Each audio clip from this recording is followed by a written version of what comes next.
Hello, everybody. My name is Eric Nelson. I'm with Silicon Valley Capital Funding here in the Bay Area. I've been a mortgage broker for the last 34 years, and one of the most common questions that people have, particularly people who've never bought before, is how do I get into contract? What make it the easiest process possible? What needs to be done? And so as you can imagine, when the inventory is low, like it is in the Bay Area and in California right now, there are fewer properties to choose from, which means you have more competition. And so being organized is a critical aspect. So we're going to talk about how to get you completely set to buy a home very quickly.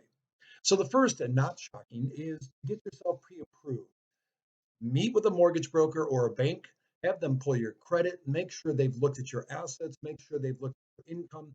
They already have a legitimate pre-approval for you. So sellers and realtors often ask for a pre-approval letter as part of the standard offer anyway. And so in order to go to the pre-approval status, take a step further and make sure that somebody's actually looked, a bank or a lender or a credit union has already looked at your credit, looked at your income, looked at your assets and your down payment. It's a really vital aspect of this because when you have competition, sellers get really anxious and want to know that you are clearly approved and ready to go.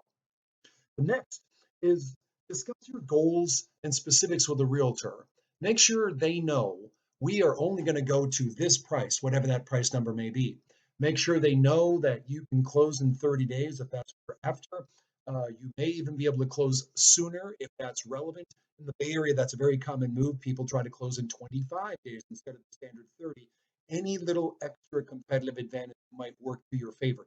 If you don't have to sell a home and you're currently renting, that's usually a really big advantage in this market. If your down payment is 20% or more, that also makes a big difference. Very powerful in this market. The higher your down payment, the more easily you are qualified. Sellers understand that, and certainly so do the realtors and agents. Next is research property carefully. If you've made up your mind that you know what your purchase price is going to be and you're not going above that, make sure you use, there are many websites like Zillow and Redfin and Realtor.com and so forth, where you can literally research properties in your area with a whole bunch of parameters. And you can put in the number of bedrooms, number of baths, the size, the location, even the school district that you're trying to obtain. And then, of course, naturally put in the price that you're looking to max on, and it'll give you the list of what's available. Go drive by these properties, take a look at them for yourself, see them on an open house, be ready if it's something you like that you're going to have to move quickly. And so it brings you back to that pre-approval process we were just starting to talk about earlier. Have your down payment in one account, if possible, in liquid, meaning that if it was stock and you've got a bunch of stock options or something that you're using for your down payment, sell them and have them liquidated so you can show or easily demonstrate all the money that you have, including backup money.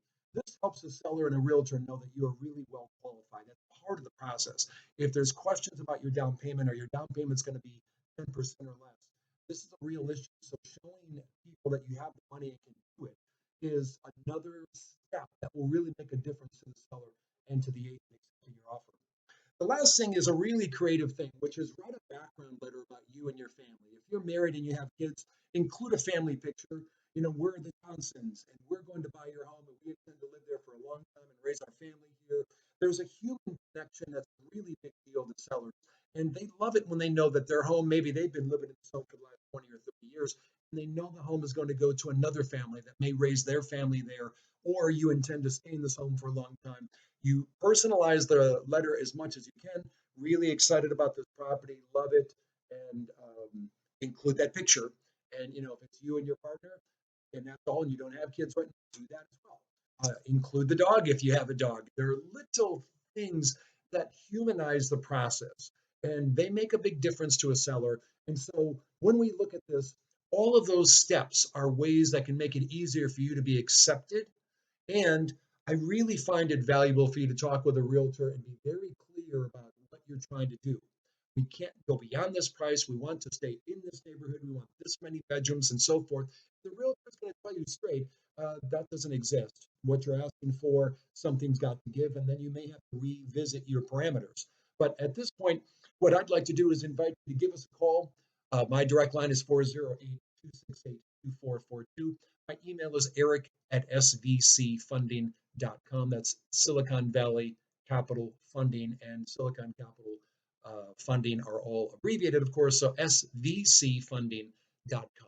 If you have questions, that's where to find me. Look forward to talking with you soon, and good luck out there.